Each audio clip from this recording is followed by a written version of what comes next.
Bonsoir les amis. J'espère juste que ma voix va durer ce soir en récupération d'une petite grippe d'homme, comme ma femme aime bien le spécifier, mais ça devrait bien fonctionner. Ce soir au menu, nous avons une réponse à une question qui a été demandée par notre sœur Michaela en premier. J'aimerais prendre environ 10 à 15 minutes là-dessus. Et en espérant que ça va donner des réponses de façon à ce que ça ne suscitera pas trop de questions additionnelles. Et si ça en suscite, eh bien, on les prendra comme d'habitude. Et parfois, on les réfère à un temps un peu plus tard pour qu'on puisse y répondre d'une manière qui est honorable. Alors, bienvenue ce soir. C'est un grand plaisir de vous savoir. On va en avoir 2 étudiants de plus la semaine prochaine, alors on va additionner des tables. C'est bien correct.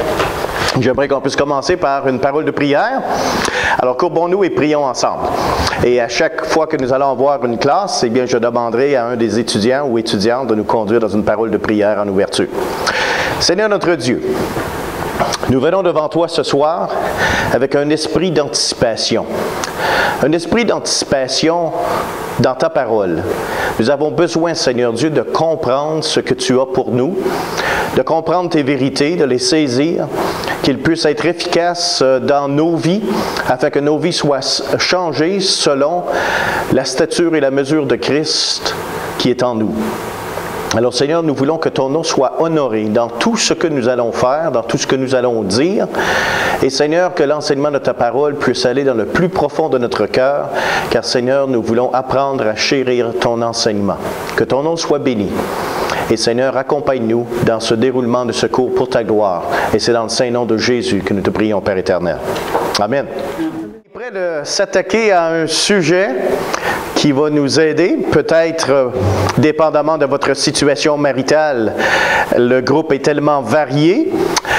Certains vont peut-être avoir besoin de comment on procède pour choisir un partenaire pour la vie. Si c'est votre cas, eh bien, vous êtes dans le bon cours. Si vous dites, ben j'en ai eu des partenaires, j'en veux plus. Bien, vous êtes dans le bon cours pareil parce qu'il y a d'autres aspects du cours qui vont vous aider à être capable de conseiller quelqu'un d'autre qui passe à travers des situations maritales difficiles. Vous savez, aujourd'hui, la famille est sous attaque. Et il y a un élément qui est très important auquel nous devons porter attention. Vous savez, j'aimerais qu'on puisse tourner dans nos Bibles en introduction dans Matthieu chapitre 19.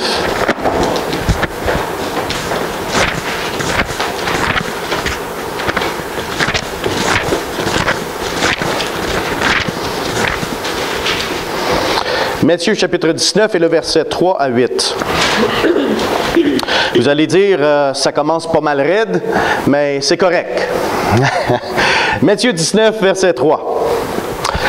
Les pharisiens l'abordèrent, ça c'est Jésus qui se fait aborder par les pharisiens, et ils dirent pour l'éprouver, est-il permis à un homme de répudier sa femme pour un motif quelconque?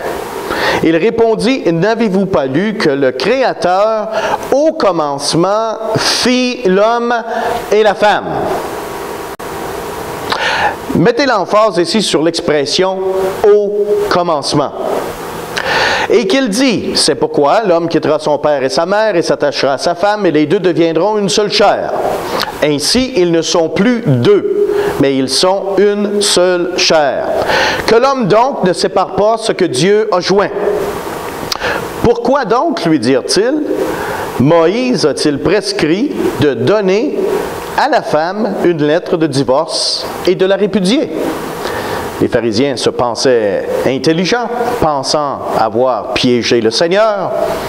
Et le Seigneur répond ceci, « C'est à cause de la dureté de votre cœur que Moïse vous a prescrit de répudier vos femmes. » Alors, premièrement, il leur dit pourquoi Moïse a permis de donner une lettre de divorce. À cause de la dureté du cœur de l'homme. Et nous allons voir, et certains ont vécu ces duretés, ces difficultés, ces atrocités. L'être humain est très cruel l'un envers l'autre.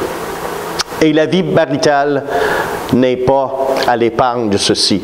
Mais remarquez le commentaire suivant. Le Seigneur dit à la fin du verset 8, « Au commencement, il n'en était pas ainsi. » Lorsqu'on s'attaque à un cours sur le mariage, sur la famille, il nous faut premièrement comprendre comment c'était au commencement si on veut comprendre comment on doit vivre aujourd'hui. Parce que souvent, aujourd'hui, on vit la vie maritale et la vie familiale selon les attentes et selon l'influence de notre société. Plutôt que de vivre cette vie maritale et cette vie familiale comme Dieu l'avait planifié au commencement.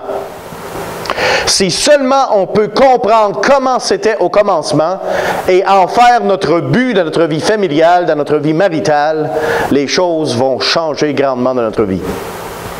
Et c'est le but de ce cours. Alors, en introduction à ce cours, j'aimerais qu'on puisse essayer de saisir ensemble comment c'était au début. Quelles ont été l'influence de la chute de l'homme et de la femme? Et comment nous pouvons vivre dans un contexte de chute tout en essayant de non seulement comprendre, mais de vivre selon ce que Dieu avait déjà eu l'intention que le mariage et que la famille soient au commencement. Vous êtes prêts? On va voir des choses ensemble. Certaines sont humoristiques, mais ils démontrent quelque chose de merveilleux. J'ai fait une partie de ce cours il y a quelques semaines ici à l'Église. Alors, certains ont déjà vu ceci. Alors, soyez patients. Et j'ai déjà additionné quelques étapes aussi. Alors, allons-y, les amis. Monsieur Bédard, on est prêt avec le son. Ça va prendre quelques minutes, mais éventuellement, on va avoir un peu de son. Alors, j'aimerais qu'on puisse... Je pense que je vais rester debout parce que comme ça, je peux voir tout le monde. Il nous faut comprendre la logique de la foi. Et c'est presque un terme difficile à comprendre parce qu'on dit, la foi, c'est pas logique.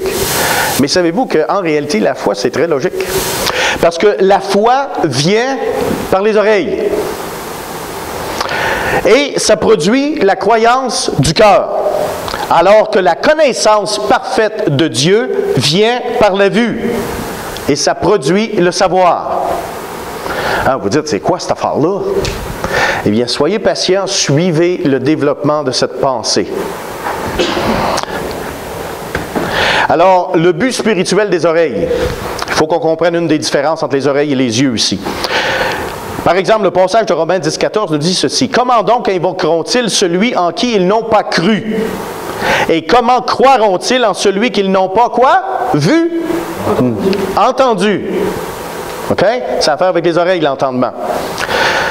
Et comment en entendront-ils parler s'il n'y a personne qui prêche? La raison pour laquelle on a besoin de la foi aujourd'hui, c'est parce que la foi est basée sur ce qu'on a entendu qui vient de la parole de Dieu. Auparavant, au commencement, la foi n'était pas nécessaire. C'était pas nécessaire parce qu'Adam et Ève pouvaient voir Dieu. Quand tu vois quelque chose, tu n'as pas besoin de la foi, tu le vois. Tu l'acceptes, ça fait partie de ta connaissance de base. OK? Maintenant, vous connaissez très bien le passage suivant de Romains 10, 17. Ainsi, la foi vient de ce qu'on entend, et ce qu'on entend vient de la parole de Christ. Alors, c'est pour ça que votre foi est basée sur ce que vous avez entendu, qui est venu de la parole de Dieu. Non pas sur ce que vous avez vu. Personne n'a vu Dieu. Mais pourtant, on y croit. Alors, le but spirituel de la vue est celui-ci. Bien-aimés, nous sommes maintenant enfants de Dieu et ce que nous serons n'a pas encore été manifesté. Mais nous savons que lorsque cela sera manifesté, nous serons semblables à lui parce que nous quoi? Le verrons tel qu'il est. Le but final de notre salut en Christ est de voir Jésus-Christ face à face. Comme c'était au début de la création, quand Adam pouvait voir et communier avec Dieu. Mais à cause du péché, maintenant, il faut se fier sur nos oreilles. Sur ce qu'on entend de la parole de Dieu, ce qui exige la croyance du cœur, parce que tu ne l'as pas vu de tes propres yeux. OK? Le but spirituel de la vue, aujourd'hui, nous voyons au moyen d'un miroir, d'une manière obscure, mais alors nous verrons face à face. Aujourd'hui, je connais en partie, mais alors je connaîtrai comme j'ai été connu. Aujourd'hui, à cause de l'entendement, on peut comprendre les choses spirituelles, mais c'est encore flou. On les accepte par la foi, même si on ne les comprend pas, et on ne les saisit pas tout à fait. Mais le jour va venir où on va le voir face à face et on va être connu parfaitement et on va le connaître parfaitement. En passant, j'ai oublié de vous dire de tourner vos feuilles. Vous avez tout ça sur vos feuilles, alors cessez de prendre des notes, s'il vous plaît.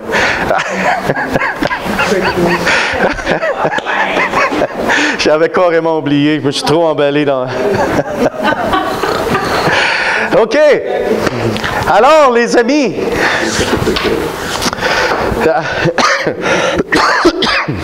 au commencement, il n'en était pas ainsi. Alors, on doit se poser la question, alors comment c'était au commencement? Alors, nous allons retourner dans Genèse, chapitre 2, verset 18. C'était avant que l'homme et la femme tombent dans le péché. Et dans Genèse, chapitre 2, le verset 18 à 25.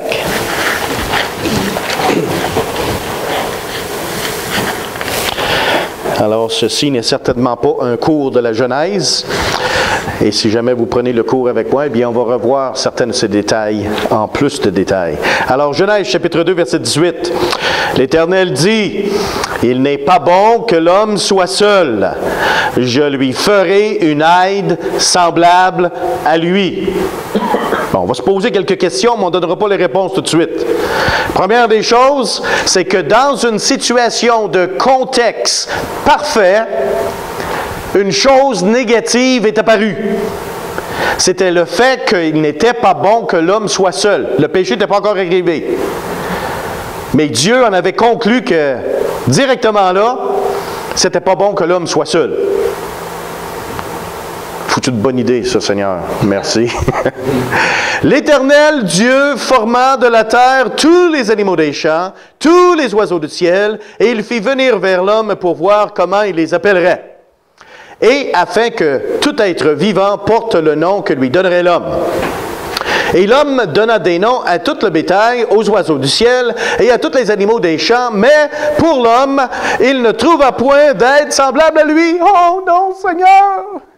Il n'y a pas de belle femme parmi tous ces animaux! Puis pourtant, tu as dit que c'était pas bon que l'homme soit seul.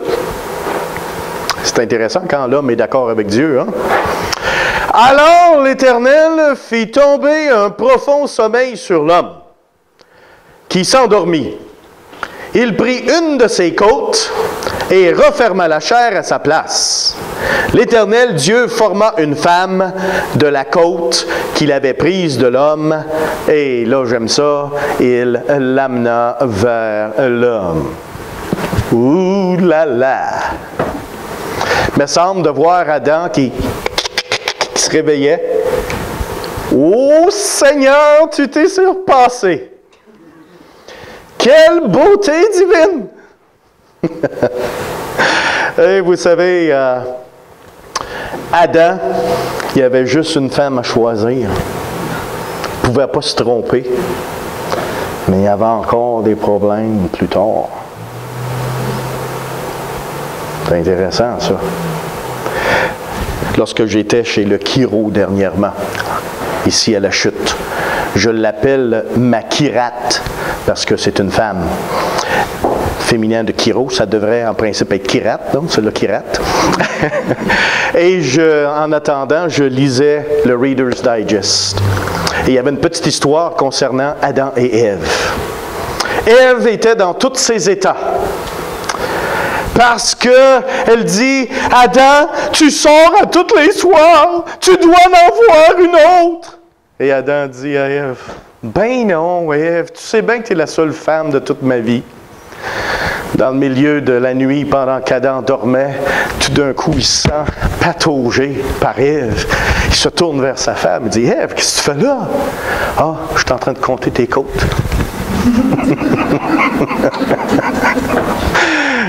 Il dit, à un moment donné, je vais utiliser ça quelque part, c'est trop bon. Alors, les amis, on a vu un peu comment c'était dans le début, mais il faut le comprendre. Saviez-vous qu'il y a 4 raisons bibliques pour le mariage? Il y en a 2 qui se trouvent avant la chute et 2 qui se trouvent après la chute. Alors, la première est celle-ci. La première raison du mariage, c'est d'avoir un compagnon. Il n'est pas bon que l'homme soit seul. C'est pas bon pour la femme non plus, en passant. Et vous savez pourquoi les petits vieux et les petites vieilles se marient à 80 quelques années? C'est parce qu'ils sont tannés d'être seuls. Et c'est pas pour le sexe, hein? C'est parce qu'ils sont seuls. Et d'être seul, ça peut faire un bout, mais à un moment donné, c'est plate. Et qu'est-ce qui est encourageant ici, et qu'est-ce que j'ai... Et là, je dois faire attention à ce que je vais dire, parce que ma femme est dans le cours. Je vais me le faire dire après, si je dévie un petit poil de la vérité. Je dois admettre que ça m'a pris des années de vie maritale à comprendre ce principe de compagnon. Et puis, pour moi, personnellement, je l'ai réalisé quand j'ai commencé à voyager pour la mission et que ma femme ne pouvait pas être avec moi. Tu sais, des fois, là, c'est juste, tu es en train de conduire, là, ça fait 7, 8, 10 heures que tu conduis dans l'Ouest canadien, puis c'est encore plate, là, tu sais, c'est de même. Tu pourrais mettre ça sur le cruise, puis qu'un somme, puis te réveiller, tu t'en vas encore droite, si ton char est bien aligné, là. Non, j'exagère, évidemment, mais... Là, tu vois des belles choses. Bon, je vais le garder pour moi. Je vais le garder pour moi. Il n'y a pas personne avec qui partager. Et l'esprit de compagnon devrait être la chose la plus importante que vous recherchez quand vous cherchez quelqu'un pour vous marier. Parce que tout le reste ne durera pas. Tout le reste ne durera pas. La santé va finir par finir. Les choses romantiques, romantique, hey, mon œil. Il y a tellement de haut puis de bas dans cette affaire-là que on en prend, on en laisse, on essaye, on fait des efforts, mais les choses romantiques, là, à un moment donné, il y a des bas aussi, là, si on fait face à la réalité. Qu'en est-il du sexe? C'est bien le fun, le sexe. Mais qu'est-ce que tu fais si tu as un accident de voiture, tu es encore marié, puis que tu es poigné dans la chaise roulante pour le restant de tes jours? Il n'y a plus de sexe là, pour cette personne-là. Mais compagnon, par exemple, reste. C'est la première chose, la dernière chose dans la vie maritale. C'est la plus importante, les amis. C'est la plus importante. Parce que quand tu perds ton compagnon de vie, tu perds quelque chose de grand. Alors, la deuxième raison du mariage qui est biblique, eh bien, c'est la procréation. Procréation de la race humaine. Dieu dit, allez, multipliez-vous! Wouhou! Le premier commandement que Dieu n'a jamais eu besoin de répéter 2 fois. Le monde l'aimait, celui-là. Ça a bien été parce qu'aujourd'hui, la terre est pas mal peuplée. Fait que là-dessus, ça a l'air d'aller pas pire. Mais, il y en a 2 autres. Et les 2 autres, on les retrouve dans le Nouveau Testament. Et il s'agit de 1 Corinthiens, chapitre 7, verset 2. Vous avez la protection. Le mariage a été donné pour la protection. Et ça serait bien qu'on puisse tourner dans ce passage de 1 Corinthiens, chapitre 7. On va lire à partir du verset 1er. 1 Corinthiens 7, 1. Pour ce qui concerne les choses au sujet desquelles vous m'avez écrite, je pense qu'il est bon pour l'homme de ne point toucher de femme. Toutefois, pour éviter la débauche, que chacun ait sa femme et que chaque femme ait son mari. Alors ici, il y a quelque chose de très important au niveau de leçons que nous devons savoir, connaître et pratiquer. C'est qu'il y a une liberté sexuelle à l'intérieur du mariage que vous ne trouvez pas à l'extérieur sans ses conséquences.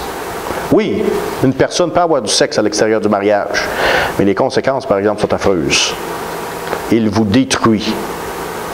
Mais pour éviter la débauche, le Seigneur a pourvu un moyen de satisfaire la sexualité dans un contexte de mariage. Mais en plus de ça, il nous donne une quatrième raison qui n'est pas loin, juste au verset 3 à 5. Et il s'agit ici de la satisfaction sexuelle mutuelle, afin de résister à la tentation. Au verset 3, il nous est dit que le mari rende à sa femme ce qu'il lui doit, et que la femme agisse de même envers son mari. Ça veut dire ça, satisfaction sexuelle mutuelle. T'en as-tu besoin, chérie? Oui, oui, oui. Puis toi, mon amour? Ah, ben pourquoi pas? Allons-y! Ha